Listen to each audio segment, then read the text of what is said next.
ஆண்டவராகிய இயேசு கிறிஸ்துவின் இனிய நாமத்தில் இணைந்திருக்கிற உங்களை வாழ்த்துகிறேன். மகிமையின் தேவன் தம்முடைய கரம் நீட்டி ஒவ்வொருவரையும் தொட்டு பலப்படுத்துவாராக. தம்முடைய வார்த்தையின் மகிமையினால் ஒவ்வொருவரையும் நிரப்புவாராக. தேவநாமம் மட்டும் நம் நடுவில் மகிமைப்படுவதாக. இயேசுவின் நாமத்தில் பிதாவே, ஆமென். இந்த நாளிலே ஆதியாகமம் முதல் அதிகாரம், அதில் 3ஆம் நாள் படைப்பையும் 6ஆம் நாள் சிருஷ்டிப்பையும் நம்ம தியானிக்க போகிறோம். 3ஆம் நாளிலே தேவன் வெட்டாந்தரையை உண்டு பண்ணினார் என்று 9ஆம் வசனத்திலிருந்து நாம் பார்க்க போகிறோம். 9 முதல் 13 வரை ஒருவர் வாசிங்க. பின்பு தேவன் வானத்தின் கீழே இருக்கிற ஜலம் ஓரிடத்தில் சேரவும் வெட்டாந்தரை காணப்படவும் கடவது என்றார். அது அப்படியே ஆயிற்று. தேவன் வெட்டாந்தரைக்கு பூமி என்றும் சேர்ந்த ஜலத்திற்கு சமுத்திரம் என்றும் பெயரிட்டார். தேவன் அது நல்லது என்று கண்டார். அப்பொழுது தேவன் பூமியானது புல்லையும் விதையை பிறப்பிக்கும் பூண்டுகளையும் பூமியின் மேல் தங்களில் தங்கள் விதையை உடைய கனிகளை தங்கள் தங்கள் ஜாதியின்படியே கொடுக்கும் கனி விருட்சங்களையும் முளைப்பிக்க கடவது என்றார். அது அப்படியே ஆயிற்று. பூமியானது புல்லையும் தங்கள் தங்கள் ஜாதியின்படியே விதையை பிறப்பிக்கும் பூண்டுகளையும் தங்கள் தங்கள் ஜாதியின்படியே தங்களில் தங்கள் விதையை உடைய கனிகளை கொடுக்கும் விருட்சங்களையும் முளைப்பித்தது. தேவன் அது நல்லது என்று கண்டார். சாயங்காலமும் விடியற்காலமுமாகி 3ஆம் நாள் ஆயிற்று. ஆமென். 24 முடியும் வரை. பின்பு தேவன் பூமியானது ஜாதி ஜாதியான ஜீவ ஜந்துக்களாகிய நாட்டு மிருகங்களையும் ஊரும் பிராணிகளையும் காட்டு மிருகங்களையும் ஜாதி ஜாதியாக பிறப்பிக்க கடவது என்றார். அது அப்படியே ஆயிற்று. தேவன் பூமியிலுள்ள ஜாதி ஜாதியான காட்டு மிருகங்களையும் ஜாதி ஜாதியான நாட்டு மிருகங்களையும் பூமியில் ஊரும் பிராணிகள் எல்லாவற்றையும் உண்டாக்கினார். தேவன் அது நல்லது என்று கண்டார். பின்பு தேவன் நமது சாயலாகவும் நமது ரூபத்தின்படியேயும் மனுஷனை உண்டாக்குவோமாக. அவர்கள் சமுத்திரத்தின் மச்சங்களையும் ஆகாயத்து பறவைகளையும் மிருக ஜீவன்களையும் பூமி அனைத்தையும் பூமியின் மேல் ஊறும் சகல பிராணிகளையும் ஆளக்கடவர்கள் என்றார். தேவன் தம்முடைய சாயலாக மனுஷனை சிருஷ்டித்தார். அவனை தேவ சாயலாகவே சிருஷ்டித்தார். ஆணும் பெண்ணுமாக அவர்களை சிருஷ்டித்தார். பின்பு தேவன் அவர்களை நோக்கி, நீங்கள் பலுகி பெருகி பூமியை நிரப்பி அதை கீழ்ப்படுத்தி சமுத்திரத்தின் மச்சங்களையும் ஆகாயத்து பறவைகளையும் பூமியின் மேல் நடமாடுகிற சகல ஜீவ ஜந்துக்களையும் ஆண்டு கொள்ளுங்கள் என்று சொல்லி தேவன் அவர்களை ஆசீர்வதித்தார். பின்னும் தேவன், இதோ பூமியின் மேல் எங்கும் விதை தரும் சகலவித பூண்டுகளையும் விதை தரும் கனிமரங்களாகிய சகலவித விருட்சங்களையும் உங்களுக்கு கொடுத்தேன். அவைகள் உங்களுக்கு ஆகாரமாய் இருக்க கடவது. பூமியிலுள்ள சகல மிருக ஜீவன்களுக்கும் ஆகாயத்திலுள்ள சகல பறவைகளுக்கும் பூமியின் மேல் ஊறும் பிராணிகள் எல்லாவற்றிற்கும் பசுமையான சகல பூண்டுகளையும் ஆகாரமாக கொடுத்தேன் என்றார். அது அப்படியே ஆயிற்று. அப்பொழுது தேவன் தாம் உண்டாக்கின எல்லாவற்றையும் பார்த்தார். அது மிகவும் நன்றாயிருந்தது. சாயங்காலமும் விடியற்காலமுமாகி 6ஆம் நாள் ஆயிற்று. ஆமென். கர்த்தருடைய நாமம் மகிமைப்படுவதாக. இங்கே 3ஆம் நாள் சிருஷ்டிப்பையும் 6ஆம் நாள் சிருஷ்டிப்பையும் நாம் தியானிக்க போகிறோம். தொடர்ந்து ஆதியாகமம் முதல் அதிகாரத்தில் நாம் முதல் நாள் மற்றும் 4ஆம் நாள், 2ஆம் நாள் மற்றும் 5ஆம் நாள் அதை தியானித்தோம். இந்த நாளிலே 9ஆம் வசனத்திலிருந்து நாம் வாசிக்க கேட்ட வசனத்தின்படி வானத்தின் கீழ் எங்கும் ஜலத்தினால் நிறைந்திருந்தது என்று பார்க்கிறோம். ஸ்தோத்திரம். அப்பொழுது தேவன் வானத்தின் கீழ் இருக்கிற ஜலம் ஓரிடத்தில் சேர கடவது என்றும் வெட்டாந்தரை காணப்பட கடவது என்றும் சொன்னார். ஸ்தோத்திரம். அது அப்படியே ஆயிற்று. சேர்ந்த ஜலத்துக்கு தேவன் சமுத்திரம் என்று பெயரிட்டார் என்று எழுதியிருக்கிறது. ஸ்தோத்திரம். இந்த இந்த வசனத்தை பார்க்கும்போது ஜலம், சமுத்திரம், விருட்சம் இதெல்லாம் சமஸ்கிருத வார்த்தை. ஸ்தோத்திரம். தண்ணீர், கடல், மரங்கள், இது தமிழ் வார்த்தை. சரி, கர்த்தர் நல்லவர்.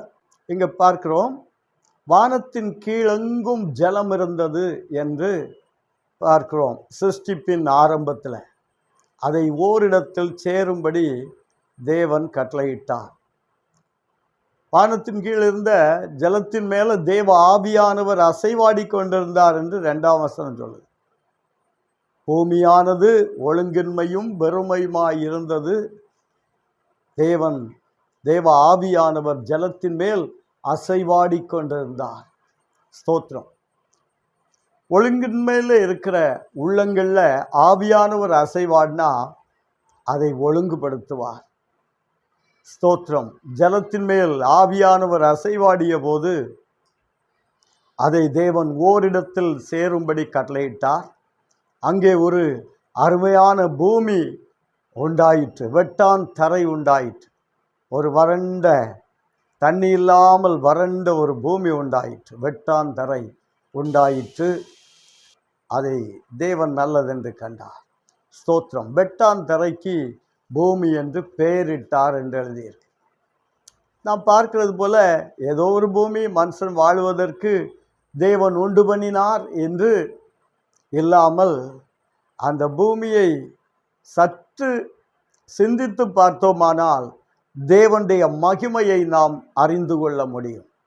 எவ்வளவு உன்னதமான நிலையில் பூமியை தேவன் உருவாக்கி வைத்திருக்கிறார் என்பது நாம் சிந்தித்து பார்த்தோமானால் ஆச்சரியப்படுகிற அளவில் இருக்கும். அந்த அளவுக்கு மகிமையாய் ஒரு பூமியை உண்டு பண்ணி இருக்கிறார். ஏதோ ஒரு பூமி கோளம் உண்டாக்கினார் அல்லது ஒரு கோள் உண்டாக்கினார் என்றல்ல. ஸ்தோத்திரம்.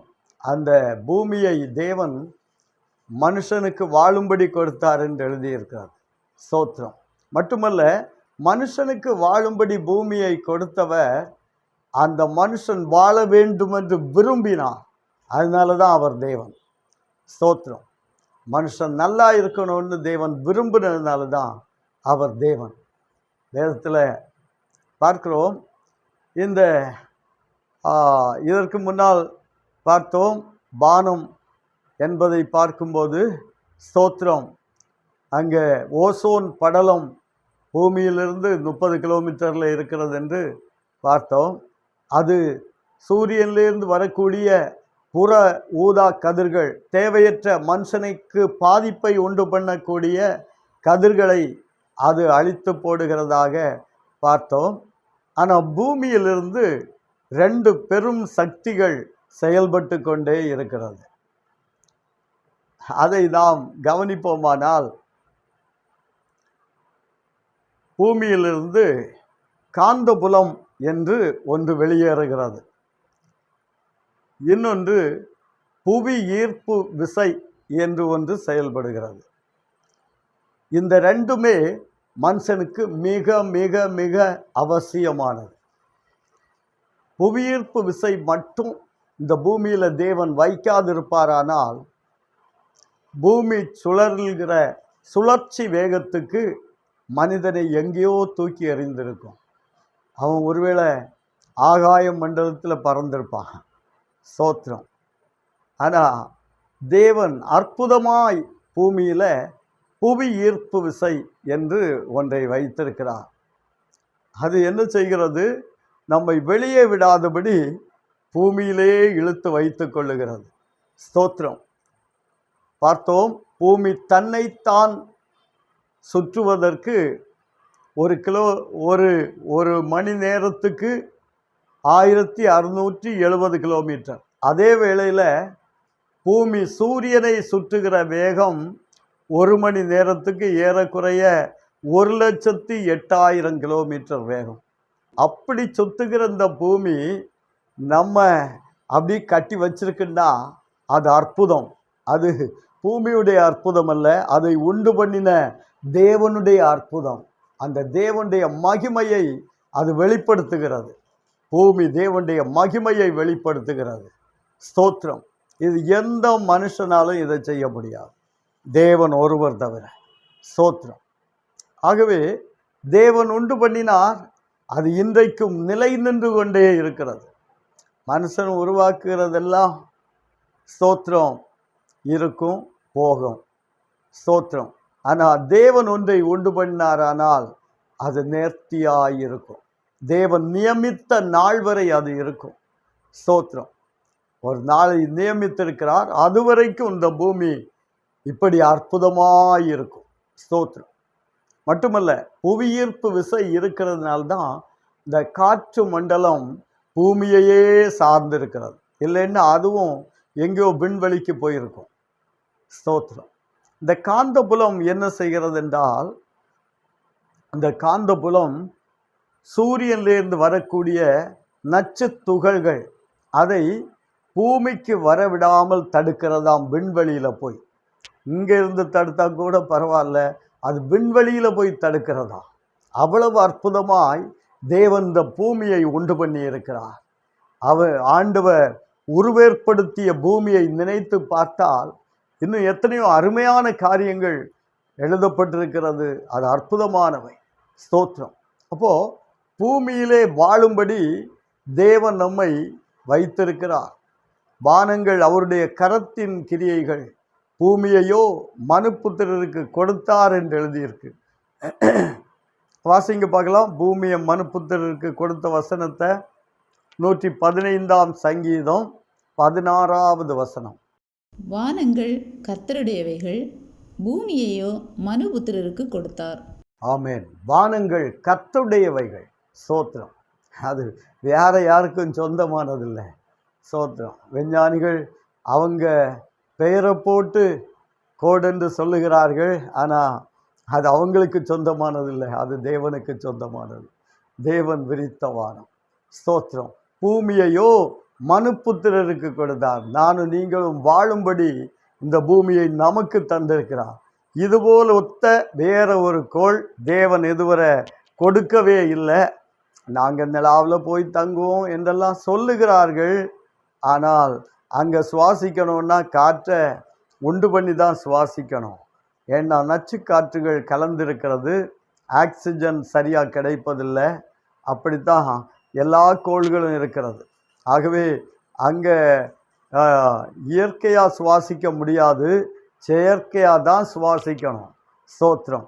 எந்த கோளில் போனாலும். ஆனால் தேவன் மனுஷனுக்கென்று வாக்கு பண்ணி கொடுத்த பூமி, அது மனிதன் வாழும்படி கொடுத்தது. அதனால்தான் புவியீர்ப்பு விசையை வைத்து அதில் காற்றை சூழ்ந்திருக்கும்படி தேவன் செய்திருக்கிறார்.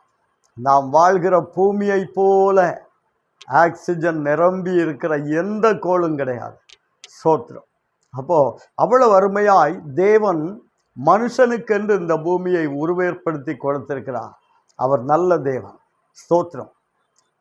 24ஆம் சங்கீதம் 1 வசனத்தை வாசிங்க பார்க்கலாம். பூமியும் அதன் நிறைவும் உலகமும் அதிலுள்ள குடிகளும் கர்த்தருடையது. பூமியின் அதன் நிறைவும் உலகமும் அதன் குடிகளும் கர்த்தருடையவைகள். அப்போ ஸ்தோத்திரம். பூமி அதன் நிறைவும் கர்த்தருடையது. ஸ்தோத்திரம். அப்போ கர்த்தர் மனுஷனுக்கு கொடுத்தது நிறைவான பூமியை கொடுத்திருக்கிறார். ஸ்தோத்திரம். எல்லாவற்றையும் நன்றாய் செய்தார், நிறைவாய் செய்தார். ஆனால் மனுஷனுடைய பாவத்தின் நிமித்தம் பல சாபங்கள் காரியங்கள் வந்ததை நாம் வரும் அதிகாரங்களில் நம்ம படிக்க முடியும். ஸ்தோத்திரம். அப்போது பேதுரு அதை அழகாய் சொல்லுகிறார். ஸ்தோத்திரம். ஜலத்தினின்று ஜலத்தை தோன்ற பண்ணினார் என்று பேதுரு சொல்லுகிறார். ஸ்தோத்திரம். 2 பேதுரு 3ஆம் அதிகாரம் 5வது வசனம். ஜலத்தினின்று பூமியை தோன்ற பண்ணினார். ஜலத்தினின்று ஜலத்தை பிரித்த தேவன் ஜலத்திலே இருந்து பூமியை வெளியே கொண்டு வந்து அதை ஜலத்தினால நிலைத்திருக்க பண்ணி இருக்கிறார். ஏறக்குறைய 70% ஜலத்தினால நிரம்பி இருக்கு பூமி. ஸ்தோத்திரம். அவ்வளவு மகிமையான பூமியை அந்த இடத்திலே தொங்க விட்டிருக்கிறார்னு எழுதியிருக்கு. ஆனால் யோபுவில் சொல்லும்போது அவர் அழகாய் சொல்லுகிறார், ஸ்தோத்திரம், நான் அதற்கு அஸ்திவாரம் போடும்போது நீ எங்கே இருந்தாய் என்று கேள்வி கேட்கிறார். ஸ்தோத்திரம், அவர் அஸ்திவாரம் போடுகிற தேவன் மட்டுமல்ல, தண்ணீரை ஒன் சைடாக பிரித்து அதற்கு சமுத்திரம் என்று பெயர் போட்டவர். ஸ்தோத்திரம், அதற்கு கடவாதிருக்கும் எல்லையை அங்கே வைத்தார் என்று ஸ்தோத்திரம் யோபு 38:11 சொல்லுது. அதை வாசிங்க பார்க்கலாம். இம்மட்டும் வா, மிஞ்சி வராதே, உன் அலைகளின் பெருமை இங்கே அடங்க கடவது என்று நான் சொல்லுகிற போதும் நீ எங்கே இருந்தாய். அப்போ தேவனுடைய ஞானம் ஆச்சரியமான ஞானம். ஏன்னா ஸ்தோத்திரம், நம்மகிட்ட எல்லாம் இந்த தண்ணி எல்லாம் வெளியே வராத தடுத்து வைக்கணும், என்ன செய்யலான்னு கேட்டால் ஒரு 6 அடி வீதியில் காங்கிரீட் போட்டு 50 அடி ஹைட்டில் உயர்த்தணும்னு சொல்லுவோம். ஆனால் தேவ ஞானம் ஆச்சரியமானது. சின்ன சின்ன மணலை கொண்டு போட்டு வார அலையை அதிலேயே சுருண்டு திரும்பவும் உள்ளே போக பண்ணுகிறார்னா அது அற்புதமானது. ஸ்தோத்திரம். இப்போ எல்லாம் தீர்த்துட்டு போயிடுவேன்னு வரோம், ஆனால் இல்லை, தேவ வார்த்தையினால் அந்த சமுத்திரம் அப்படியே நிற்குது, ஒரு மாற்றமும் இல்லாமல். எந்த ஸ்பீடாக வந்ததோ அதே ஸ்பீடில் திரும்பி போகுது. ஸ்தோத்திரம். அதுக்கு மேலே ஏறி வர அதால் முடியலை. ஏன்னா மணலில் எல்லையை போட்டுட்டு இதை இம்மட்டும் வா, மிஞ்சி வராதே, உன் அலையின் பெருமை அடங்கட்டும் என்று சொல்லி அங்கே தேவன் அடக்கி வைத்திருக்கிறத நம்மால் பார்க்க முடியும். ஸ்தோத்திரம். தேவ சித்தம் இல்லாமல் எதுவுமே மேலே வராது. அது சுனாமி ஆனாலும் தேவ சித்தம் இல்லாமல் வெளியே வரவே வராது. ஸ்தோத்திரம். அப்போது எல்லாவற்றிற்கும் ஒரு எல்லையை வைத்து தேவன் வைத்திருக்கிறார். அவர் தேவன் வைத்த எல்லையை ஒரு மனுஷனால் தாண்டவே முடியாது. கர்த்தர் ஒரு எல்லையை வச்சார்னா அது ஆசீர்வாதமாக இருக்கும். சமுத்திரம் இன்னைக்கு கோடி கோடி ஜனங்களுக்கு ஆசீர்வாதமாக இருக்கு. ஒரு எல்லையை வச்சு அதை தாண்டி வராதுன்னு சொன்னதுனால இன்னும் வரைக்கும் மனுஷன் தைரியமாக அதில் போய் கடலில் போய் மீன் பிடிக்கிறான், எதெல்லாமோ வேலை செய்கிறான். ஆனால் தேவன் அதை காக்கிறார், அவர்களை ஜனங்களை பாதுகாக்கிற தேவன். ஸ்தோத்திரம். இந்த சமுத்திரத்தை பற்றி ஏசாயா 11:9 சொல்லுது, சமுத்திரம் ஜலத்தினால் நிறைந்திருக்கிறது போல பூமி கர்த்தரை அறிகிற அறிவினால் நிறைந்திருக்கும் என்று எழுதியிருக்கு. அப்போ பூமி கர்த்தரை அறிகிற அறிவினால் நிரப்பப்படணும். ஸ்தோத்திரம். அப்போ நிரப்பப்படணும்னா நமக்கு என்ன வேணும்? வாஞ்ச வேணும். ஸ்தோத்திரம். நிரப்பப்படணுமே என்ற ஒரு வாஞ்ச வேணும். ஸ்தோத்திரம். அப்போ தான் நம்ம நிரப்பப்பட முடியும். சரி, நம்பர் 1. ரெண்டாவது என்னென்னா, இந்த வசனம் நமக்கு இப்போ உள்ள பூமிக்கு சொல்லப்படலை, 1000 வருஷ அரசாட்சிக்கு சொல்லப்பட்டிருக்காது. அந்த 1000 வருட அரசாட்சியில் உள்ள பூமி எப்படி இருக்கும்னா, சமுத்திரம் ஜலத்தினால் நிறைந்திருக்கிறது போல கர்த்தரை அறிகிற அறிவினால நிறைந்திருக்குமா. ஸ்தோத்திரம். அப்போ தேவனை அறிகிற அறிவை தவிர அங்கே ஒன்றும் இருக்காது. இன்னைக்குன்னா நம்ம மொபைலில் நியூஸ் கேட்போம், அது கேட்போம், இது கேட்போம், எதெல்லாமோ கேட்டு அந்த ரேஞ்சில் இருப்போம். ஆனால் அந்த 1000 வருஷ அரசாட்சியில் யாரும் அந்த சைடு திரும்பவே மாட்டார்கள். தேவனை அறிகிற அறிவை பற்றியே சிந்தித்து கொண்டிருப்பார்கள். நானும் நீங்களும் நம்ம ஆண்டவர் இயேசு தம்முடைய இரத்தத்தினால் கழுவி இருக்கிறார், அவருடைய பிள்ளைகளாய் மாற்றி இருக்கிறார். நானும் நீங்களும் செய்திருக்க வேண்டிய ஒரு காரியம் தேவனையே சிந்தித்து கொண்டிருக்கணும், அவருடைய வார்த்தையே சிந்தித்து கொண்டிருக்கணும், அவரை குறித்த காரியத்தையே சிந்தித்து கொண்டிருக்கணும். இதுதான் நமக்கு தேவன் வைத்தது. ஸ்தோத்திரம். வேதத்தில் 43 ஏசாயாவில் எழுதப்பட்டிருக்கிறது. ஸ்தோத்திரம். 43:21. இந்த ஜனத்தை எனக்கென்று ஏற்படுத்தினேன், இவர்கள் என் துதியை சொல்லி வருவார்கள். அப்போ மனுஷனை எதற்காக தேவன் ஏற்படுத்தி இருக்கிறார்? தேவனை துதிக்கும்படி ஏற்படுத்தி இருக்கிறார், கர்த்தரை மகிமைப்படுத்தும்படி ஏற்படுத்தி இருக்கிறார். அப்போ அவன் தேவனை துதிக்கணும், அவன் வாழும்படி ஒரு பூமியை அற்புதமாய் தேவன் உண்டு பண்ணி இருக்கிறார். ஸ்தோத்திரம். அப்போ அதிசயமான ஒரு பூமி. அந்த தோற்றத்துக்காக பூமியை நினைத்து ஒவ்வொரு காரியங்களையும் தியானித்து பார்த்தோன்னா நம்ம தேவனை துதிக்காமல் இருக்கவே முடியாது. அதுக்கடுத்து பார்க்கிறோம், தேவன் சொல்லுகிறார், அங்கு புல்கள் பூண்டுகள் விருட்சங்கள் உண்டாக கடவது என்றும் அது மனுஷனுக்கு பலன் தரக்கூடியதாய் கனி தரக்கூடியதாய் இருக்கட்டும் என்றும் சொல்லுகிறத பார்க்கிறோம். ஸ்தோத்திரம். அப்போ புல் பூண்டு மரங்கள், அப்போ 3 பிரிவாக தான் தேவன் பிரிச்சிருக்கிறார். ஸ்தோத்திரம். 3 பிரிவு. ஒன்று புல், இன்னொன்று பூண்டு, பூண்டுன்னா செடிகள், அடுத்தது விருட்சங்கள் என்று 3ஆக தான் பிரிச்சிருக்கு. ஆனால் நம்ம பார்த்தோன்னா ஸ்தோத்திரம், நம்முடைய உலக பிரகாரமான பிரித்தெடுத்தல்ல எப்படி போட்டிருக்குன்னா 5 வகையாக பிரிச்சிருக்காங்க. ஒன்று பாசி வகையானவைகள், 2 புல் வகையானவைகள், 3 கொடி வகையானவைகள், 4 செடி வகையானவைகள், 5 மரங்கள் என்று 5 வகையாக பிரிச்சிருக்காங்க. அப்போது இந்த 5ஐயும் 2ஆக பிரிச்சிருக்காங்க, 2 பெரும் பிரிவாக. தேவன் 3ஆக பிரித்தார். எங்கே 5ஆய் பிரித்து விட்டு திரும்ப 2 பெரும் பிரிவுகளாய் பிரித்திருக்கிறார்கள். ஒன்று பூக்கும் தாவரம், இன்னொன்று பூவா தாவரம் என்று பிரித்திருக்கிறார்கள். சரி, மனுஷனை தேவன் பிரிக்கும் போதும் தேவனுடைய ஜனம் என்று ஒரு கூட்டத்தை பிரித்தெடுத்திருக்கிறார். எக்லீசியா என்பதற்கு பிரித்தெடுக்கப்பட்டவர்களின் கூட்டம் என்ற அர்த்தம். ஸ்தோத்திரம். வேதம் தெளிவாய் சொல்லுது, ரட்சிக்கப்படுகிறவர்களை கர்த்தர் அனுதினமும் சபையிலே சேர்த்து கொண்டு வந்தார். அதான் பிரித்தெடுக்கப்பட்டவர்களின் கூட்டம். அப்போ தேவன் தமக்கென்று ஒரு கூட்டத்தை பிரித்தெடுத்திருக்கிறார்.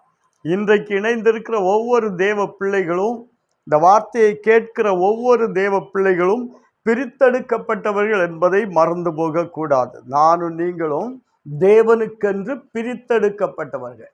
ஸ்தோத்திரம். தேவன் எதை பிரித்தாரோ அது நல்லது என்று கண்டார்.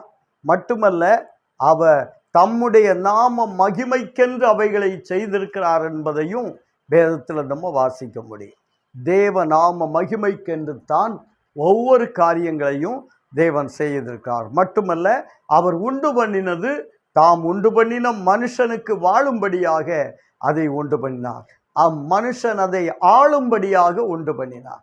அந்த ஆளுகையை நாம் தக்க வைத்து கொள்ள வேண்டியது அவசியமாயிருக்கிறது. ஸ்தோத்திரம். அப்போ இந்த புல் வகைகள் அது மிருகங்களுக்கு பிரயோஜனமானது. ஸ்தோத்திரம். செடி வகைகள் அது மனுஷனுக்கு பிரயோஜனமானது. காய்கறி செடி, பயறு வகைகள், இப்பேற்பட்ட காரியங்களை எடுத்துக்கொள்ளலாம். கொடி வகைகள், நமக்கு தெரிந்த எல்லா கொடி வகைகளையும் எடுத்துக்கொள்ளலாம். ஸ்தோத்திரம். விருட்சங்கள், கனி கொடுக்கிற மரங்களை நம்ம எடுத்துக்கொள்ளலாம். இதெல்லாம் மனுஷனுக்காகவே தேவன் ஏற்படுத்தினார். மட்டுமல்ல, மனுஷனை உண்டு பண்ணுவதற்கு முன்பாகவே இவை எல்லாவற்றையும் தேவன் ஆயத்தப்படுத்தி வைத்தார். எல்லாவற்றையும் ஆயத்தப்படுத்தி வைத்துவிட்டு மனுஷனை உண்டு பண்ணினார். அதனால்தான் அவர் தேவன். அப்போ தேவன் அவ்வளவு ஆச்சரியமான தேவன். எல்லாவற்றையும் மனுஷனுக்கு என்னென்ன தேவையோ எல்லாவற்றையும் ஏற்படுத்தி வைத்துவிட்டு மனுஷனை உண்டு பண்ணுகிறத பார்க்கிறோம். ஸ்தோத்திரம். அதில் 24, 25 அந்த வசனங்களை பார்க்கும்போது ஸ்தோத்திரம், அதுக்கடுத்து நாட்டு மிருகங்களையும் காட்டு மிருகங்களையும் ஸ்தோத்திரம் உயிர் வாழ்கிற பல காரியங்களை அங்கே உண்டு பண்ணுகிறத பார்க்கிறோம். இந்த மிருகங்கள் என்று ஆவிக்குரிய லெவலில் பார்த்தோன்னா, வேதாகமத்தின் அடிப்படையில் பார்த்தோன்னா, தானியேலின் புக்கில் மிருகங்கள் என்று சொல்லப்பட்டது சில ராஜாக்களை சொல்லியிருக்கிறார்கள். வெளிப்படுத்தலில் சொல்லப்படும் போது சில ஆவிகளை பற்றி சொல்லப்பட்டிருக்கிறது. இப்படி வேதத்தில் பல காரியங்கள் இருக்கிறது. 49ஆம் சங்கீதத்தில் சொல்லும்போது ஆத்துமாவை குறித்த அறிவில்லாதவனை மிருகம் என்று சொல்லப்பட்டிருக்கிறது. அப்போ ஆத்துமாவை குறித்து அறிவில்லாதிருப்பது நல்லதல்ல என்று அதே சங்கீதத்தில் எழுதப்பட்டிருக்கிறது. ஸ்தோத்திரம். அப்போ ஆத்தும மீட்பு அருமையானது என்று எழுதப்பட்டிருக்கிறது. நம்ம ஆத்துமாவை குறித்த ஒரு கர்சனை உள்ளவர்களாய் நம்ம வாழ்க்கையில் நாம் காணப்பட வேண்டியது அவசியமாய் இருக்கிறது. சரி, அப்போ அதற்கடுத்து பார்த்தோம்னா ஸ்தோத்திரம், தேவன் மனுஷனை உண்டு பண்ணுகிறார். 26ஆம் வசனம் 27ஆம் வசனம் வாசிங்க பார்க்கலாம். பின்பு தேவன் நமது சாயலாகவும் நமது ரூபத்தின்படியேயும் மனுஷனை உண்டாக்குவோமாக, அவர்கள் சமுத்திரத்தின் மச்சங்களையும் ஆகாயத்து பறவைகளையும் மிருக ஜீவன்களையும் பூமி அனைத்தையும் பூமியின் மேல் ஊறும் சகல பிராணிகளையும் ஆளக்கடவர்கள் என்றார். தேவன் தம்முடைய சாயலாக மனுஷனை சிருஷ்டித்தார். அவனை தேவ சாயலாகவே சிருஷ்டித்தார். ஆணும் பெண்ணுமாக அவர்களை சிருஷ்டித்தார். இங்க பார்க்கிறோம், ஸ்தோத்திரம், தேவன் நமது சாயலாகவும் நமது ரூபத்தின்படியேயும் மனுஷனை உண்டாக்குவோமாக என்றார். தேவனுடைய சாயல், அவருடைய ரூபம்.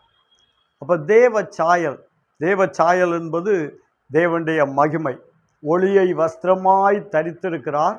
இன்னொன்று தேவனுடைய குணாதிசயங்கள், தேவனுடைய தன்மைகள். ஸ்தோத்திரம். நம்ம குணாதிசயம் எப்படி இருக்கும்னா, என்ன ஒரு ஆள் நேசித்தா நான் நேசிப்பேன், என்ன ஒரு ஆள் பகைச்சா நான் கண்டுக்கிடாமல் போவேன். இதுதான் மனித சுபாவம், மனிதனுடைய தன்மைகள். ஆனால் தேவன் அப்படி அல்ல. பகைக்கிறவர்களையும் நேசிக்கிற நல்ல இருதயம் உள்ளவர் தேவன். தன்னை சிலுவையில் அறைந்தவர்களையும் இவர்களுக்கு மன்னியும் என்று சொல்லி இவர்கள் அறியாமல் செய்கிறார்கள் என்று சொன்ன அற்புதமான தேவன் அவர். அதனால்தான் அவர் தேவன். ஸ்தோத்திரம். பார்க்கிறோம், அவருடைய சாயல். அப்போ அவருடைய சாயலாக அவருடைய ரூபத்தின்படி உண்டு பண்ணப்பட்ட நானும் நீங்களும் அவருடைய குணாதிசயங்களை உடையவர்களாய் காணப்பட வேண்டும். அவருடைய தன்மை உடையவர்களாய் காணப்பட வேண்டும். ஸ்தோத்திரம். அவருடைய ரூபம், அந்த சாயல், ஒளி, மகிமையை அவர் உடுத்தியிருந்தார் என்று எழுதியிருக்கிறது. ஒளியை வஸ்திரமாக உடுத்தி இருக்கிறார். அதே நிலையில தான் ஆதாம் ஏவாளையும் தேவன் உண்டு பண்ணினார். ஆதாம் ஏவாளை உண்டு பண்ணி அவர்களுக்கு மகிமையினால் அவர்களை உடுத்தி இருந்தார். ஆனால் கீழ்ப்படியாத போது, மகிமை எடுபட்டு போன போது தான் அவர்கள் தாங்கள் நிர்வாணிகள் என்று கண்டார்கள் என்று 3ஆம் அதிகாரத்தில் எழுதியது. அப்போது தேவ மகிமையினால் நிறைந்திருக்கிறவனாக தேவன் மனுஷனை உண்டு பண்ணார். ஏதோ 1000 வருஷம் வாழ்ந்து விட்டு சாகிறதுக்கல்ல, யுக யுகமாய் வாழும்படியாக தேவன் மனுஷனை உண்டு பண்ணினார். ஆனால் மனுஷன் நீண்ட காலம் அல்லது யுக யுகமாய் வாழாதபடிக்கு விழுந்து போன சத்ரு தந்திரமாய் ஏவாளை வஞ்சித்தது நிமித்தமாக மனுஷனுடைய ஆயுசு நாள் குறுகினவனாக, பூமியின் பலனை உண்மையாய் அனுபவிக்க முடியாதவனாக மனுஷன் மாறிப்போனான். ஸ்தோத்திரம். தேவன் ஆதாம் ஏவாளை உண்டு பண்ணிய போது அவர்களுடைய விழுகைக்கு முன்பு அங்கே ஸ்தோத்திரம் அவர்களுக்கு ஆகாரம் என்னவென்றால் காய்கள், கனிகள், பழங்கள், இவைகள் தான். ஸ்தோத்திரம். விதை தரும் கனி விருட்சங்கள். ஸ்தோத்திரம். மனுஷனை என்ன செய்யணும்னா, மனுஷனுக்கு எல்லாவற்றையும் கொண்டு வந்து அவனிடத்தில் சொன்னார், நீ இதையெல்லாம் ஆண்டுகொள்னு. ஆண்டுகொள்னா அடித்து சாப்பிடுன்னு அர்த்தம் இல்லை. ஆண்டுகொள்னா எல்லாவற்றையும் ஆளுகை செய். சீஃப் மினிஸ்டர்கிட்ட தமிழகத்தை ஆண்டுகொள்னா அதை பாதுகாக்கணும், அங்கே இருக்கவங்களுடைய நலனுக்காய் வாழணும். அது ஒன்று தான். அப்போது அந்த நலன் நாடுகளாய், நலன் விரும்பிகளாய் இருக்கணும். ஸ்தோத்திரம். அதுபோல் ஆதாம் ஏவாளுக்கு சொல்லுகிறார், இவைகளை ஆண்டு கொள்ளுங்கள். சமுத்திரத்தின் மச்சங்களை, காட்டு மிருகங்களை, நாட்டு மிருகங்களை எல்லாவற்றையும் ஆண்டு கொள்ளுங்கள், ஆளுகை செய்யுங்கள். ஸ்தோத்திரம். ஆனால் அவர்கள் பாவம் செய்த பிறகுதான் உயிரினங்களை சாப்பிடுகிற ஒரு அனுபவம் வந்தது. அது வரைக்கும் ஸ்தோத்திரம் 1000 வருஷ அரசாட்சியில் எதை சாப்பிட போகிறாங்களோ அதைத்தான் இந்த பூமியில் ஆதியாகமம் 3ஆம் அதிகாரத்துக்கு முன்பாக மனுஷன் சாப்பிட்டான். ஆகவே ஸ்தோத்திரம் அதெல்லாம் சாப்பிட்ட போது அவனுடைய ஆயுசு நாட்கள் நீண்டதாக இருந்தது என்பதை வேதத்தில் பார்க்க முடியும். அதற்கு சில காரணங்கள் உண்டு. அதை நாம் அந்த பகுதி போகும்போது நாம் பார்க்க முடியும். சரி, பார்க்கிறோம். அங்கே தேவன் சொல்லுகிறார், பலுகி பெருகி பூமியை நிரப்பி அதை கீழ்ப்படுத்துங்கள், அதை ஆண்டு கொள்ளுங்கள் என்று சொல்லுகிறார். பலுகி பெருகுதல்.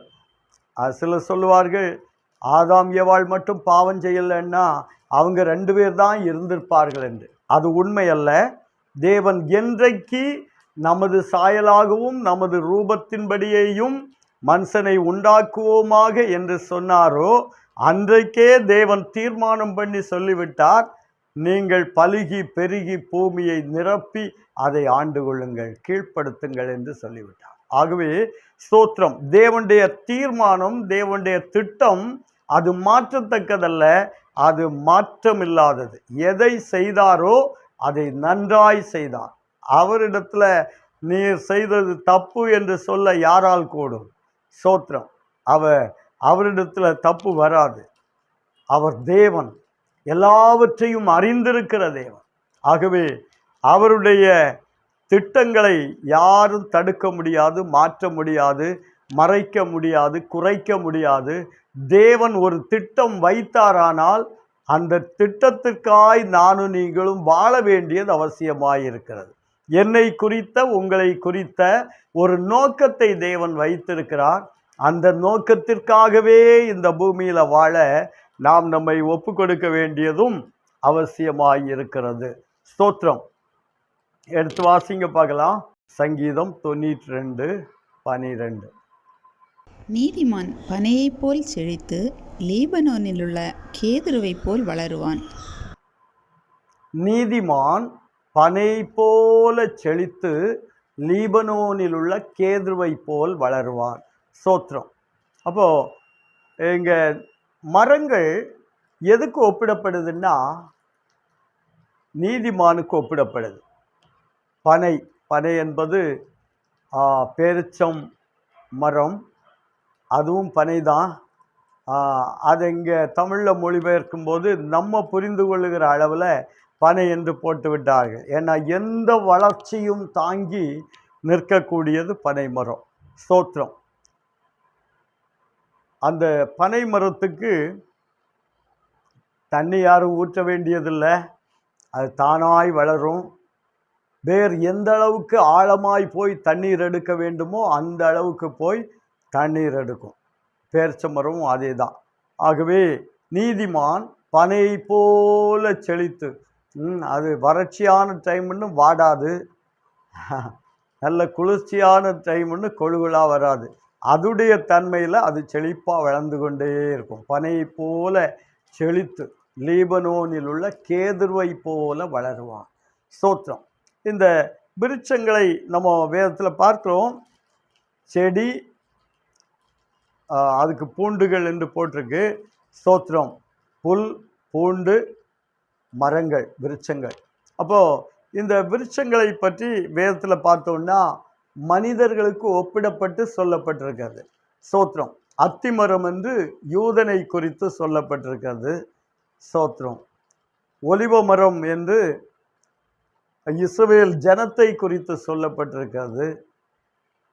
திராட்சை செடி என்று இயேசுவை பற்றி சொல்லப்பட்டிருக்கிறது. யோவான் 15ஆம் அதிகாரத்தில் முதல் வசனத்தில் நமக்கு தெரியும், நானே மெய்யான திராட்சை செடி. அப்போது இயேசுவோடு இணைந்து வாழுகிற ஒரு கொடியாக நானும் நீங்களும் வாழ நாம் நம்மை ஒப்பு கொடுக்க வேண்டியது அவசியமாய் இருக்கிறது. ஸ்தோத்திரம். ஆதியாகமம் 49ஆம் அதிகாரம் 22ஆம் வசனத்தை வாசித்து பார்த்தால், யோசேப்பு கனிதரும் செடி, அதன் கொடிகள் சுவரின் மேல் படரும் என்று எழுதப்பட்டிருக்கிறது. ஒரு கனி கொடுக்கிற ஒரு அனுபவம், கர்த்தருக்காக கனி கொடுக்கிற ஒரு அனுபவம், பிறருக்காக கனி கொடுக்கிற ஒரு அனுபவம், இதெல்லாம் தேவன் எதிர்பார்க்கிறார். ஸ்தோத்திரம். அப்போ திராட்சை என்பது இயேசுவை குறித்து சொல்லப்பட்ட ஒரு காரியமாக இருக்கிறது. எரேமியா 1ஆம் அதிகாரத்தில் பாதுமை கொப்பை தேவன் காட்டுகிறார். காட்டிவிட்டு நீ என்னத்தை காண்கிறாய் என்று கேட்கிறார். கேட்டபோது எரேமியா சொல்லுகிறார், நான் பாதுமை மர கிளையை பார்க்கிறேன். ஆண்டவர் சொல்லுகிறார், நீ கண்டது சரியே, காரியத்தை தீவிரமாய் செய்வேன் என்று சொல்லுகிறார். பாதுமை மரம் எதுக்கு ஒப்பிடப்பட்டிருக்குன்னா, எல்லா மரங்களும் பூக்க வேண்டிய நேரத்தில் எல்லா மரங்களும் பூக்க ஆரம்பிக்கும் முன்னாலே முதல்ல இஸ்ரவேல் தேசத்தில் வாதுமை மரம் பூத்து விடுமா. நம்ம தேசத்தில் எப்படின்னு தெரியல. இஸ்ரவேல் தேசத்தில் முதல்ல பூக்கிற மரம் பாதுமையாத்தானா இருக்கும். ஸ்தோத்திரம். அப்போது அதனால காரியத்தை தீவிரமாய் செய்வேன் என்று சொல்லுகிறார்.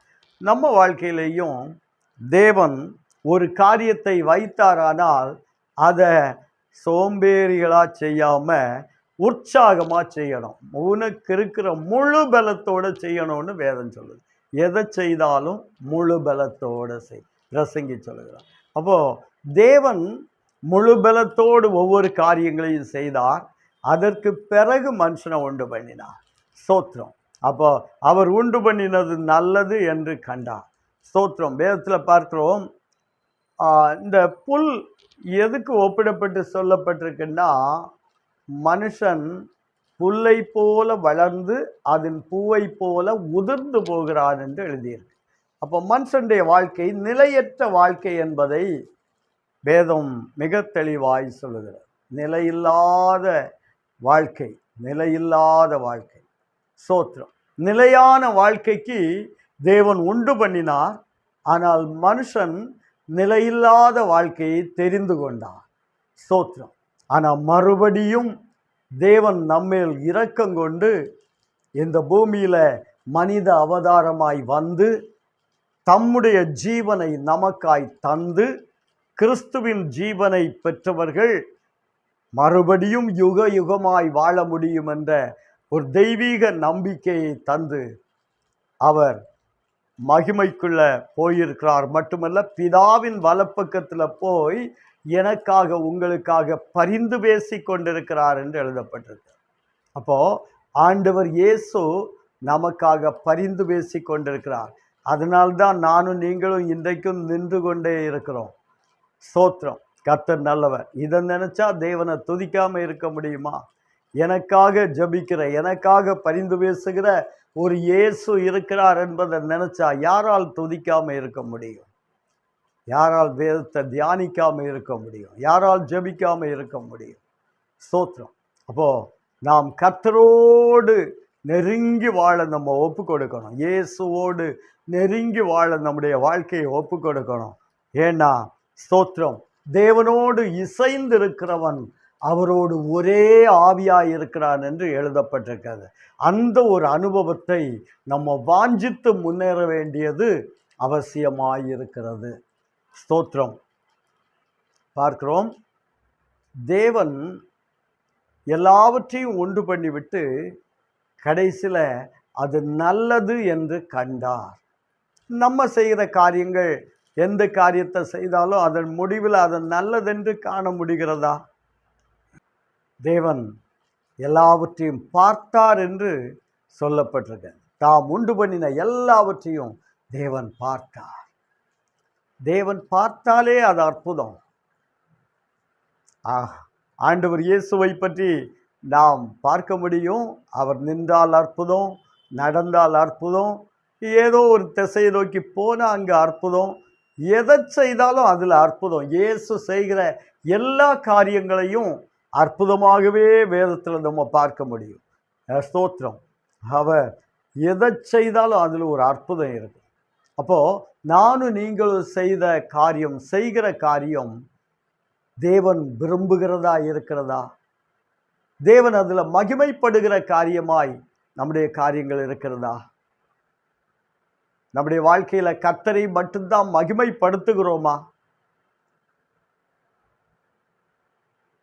தேவனை மட்டும் மகிமைப்படுத்துவோமானால் நிச்சயமாய் நம்முடைய வாழ்க்கையை தேவன் ஆசீர்வதிக்கவே ஆசீர்வதிப்பார். தம்முடைய கிருபையை அளவில்லாமல் நம்ம மேல ஊற்றுவார். அவருடைய மகிமையினால நம்ம மூடுவார். கிருபையின் ஐஸ்வர்யத்தினால, மகிமையின் ஐஸ்வர்யத்தினால தேவன் நம்மை நிரப்பி நடத்துவார். குறைகள் நீங்க நம்மை சுத்திகரிக்கிற தேவனவர் தம்முடைய திவ்ய வல்லமையினால நம்மை நிரப்புவார். 6 நாளில் எல்லாவற்றையும் உண்டு பண்ணி 7ஆம் நாள்ல ஓய்ந்திருந்தார் என்று எழுதப்பட்டிருக்கார்.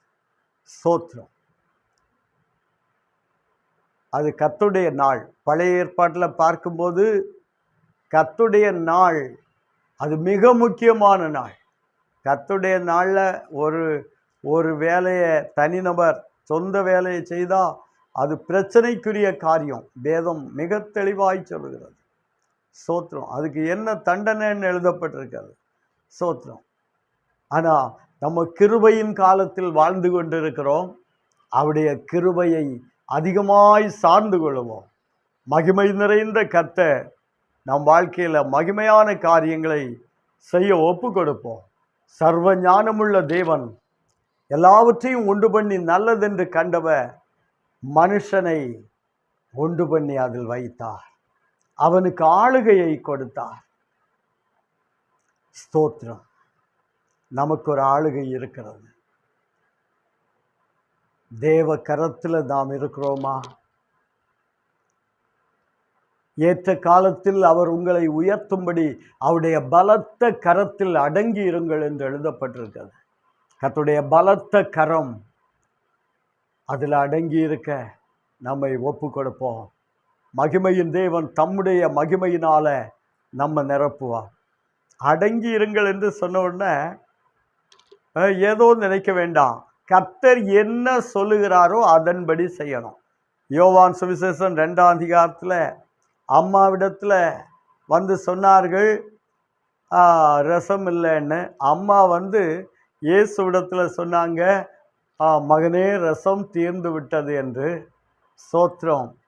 அப்போ ஸ்தோத்திரம். என் வேலை இன்னும் வரவில்லை என்று இயேசு சொல்ல அம்மா போய் சொன்னார்கள், அவர் உங்களுக்கு என்ன சொல்லுகிறாரோ அதன்படி செய்யுங்கள். நம்ம வாழ்க்கையில் ஏசப்பா நமக்கு என்ன சொல்லுகிறாரோ அதன்படி செய்ய நம்முடைய வாழ்க்கையை ஒப்பு கொடுப்போம். அப்பொழுது கர்த்தர் நம்மை ஆசீர்வதிப்பார்.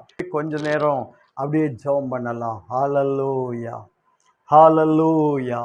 தகப்பனே உம்மை துதிக்கிறோம். அற்புதங்களின் தேவன், ஆச்சரியமான பிரகாரமாய் எல்லாவற்றையும் உருவாக்கின தேவன். ஸ்தோத்திரம். வானத்தை திரை போல விரித்த தேவன், பெட்டான் தரையை உண்டு பண்ணினவர்.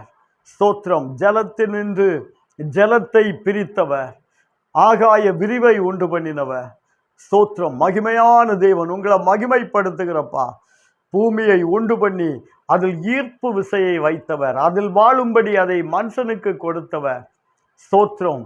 மனுஷனை பூமியில் முக்கியப்படுத்தி வைத்தவர், மேன்மைப்படுத்தி வைத்தவர், ஆளுகையை கொடுத்தவர். உங்களை மகிமைப்படுத்துகிறப்பா. மனுஷன் வாழும்படி புல் பூண்டு மரங்கள் எல்லாவற்றையும் தேவன் அப்பா உண்டு பண்ணி விட்டு மனுஷனை உண்டு பண்ணீங்களப்பா. உங்களுக்கு ஸ்தோத்திரம். மட்டுமல்ல, உங்க சாயலாக, தேவ சாயலாக, தேவ ரூபத்தின்படி மனுஷனை உண்டு பண்ணீங்களப்பா. அதற்காக உமக்கு ஸ்தோத்திரம். வாழ்நாளெல்லாம் இதை நினைத்து உம்மை துதிக்க எங்களுக்கு இன்னும் அதிக கிருபை தருவீராக. இணைந்திருக்கிற ஒவ்வொருவரும் கிறிஸ்துவால் ஆசீர்வதிக்கப்பட்டவர்களாய் காணப்பட, காக்கப்பட ஒப்பு கொடுக்கிறோம். மகிமையின் தேவ ஆவியானுடைய ஆளுகை உடைய பிள்ளைகள் ஒவ்வொருவரையும் பலப்படுத்தும்படி ஒப்பு கொடுக்கிறோம். ஒவ்வொருடைய சரீரங்களில் தேவ பலன் வருவதாக. பலவீனங்களை மாற்றுங்க, நெருக்கங்களை மாற்றுங்க. ஏசப்பா, எந்தெந்த பகுதியில் அப்பா பிரச்சனையோடு இருக்காங்களோ அந்த பகுதியில் இயேசுவின் அன்பு கரம் அற்புதம் செய்யும்படி ஒப்பு கொடுக்கிறோம். பரலோகத்தின் தேவனுடைய நன்மைகளை உடைய பிள்ளைகள் அனுபவிப்பார்களாக. மகிமை நிறைந்த கர்த்தர் தம்முடைய கரத்தினால உடைய பிள்ளைகளை தொட்டு ஆசீர்வதிப்பீராக. கிருபைக்கு ஒப்பு கொடுக்கிறோம். ஒவ்வொருவரையும் ஆசீர்வதிங்க. இயேசுவின் நாமத்தில் பிதாவே, ஆமேன். என் ஆத்துமாவே கர்த்தரை ஸ்தோத்திரி. என் முழு உள்ளமே அவருடைய பரிசுத்த நாமத்தை ஸ்தோத்திரி. என் ஆத்துமாவே கர்த்தரை ஸ்தோத்திரி. அவர் செய்த சகல உபகாரங்களையும் மறவாதே.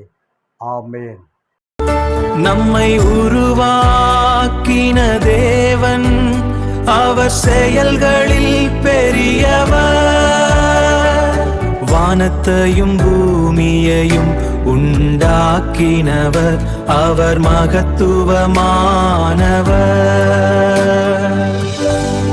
கனி விருட்சங்களையும் படைத்தவர் அவர் ஜீவாதிபதி அல்லவோ. எனவே தேவனை உயர்த்துவோம், அவர் பாதம் என்றும் பணிவோம்.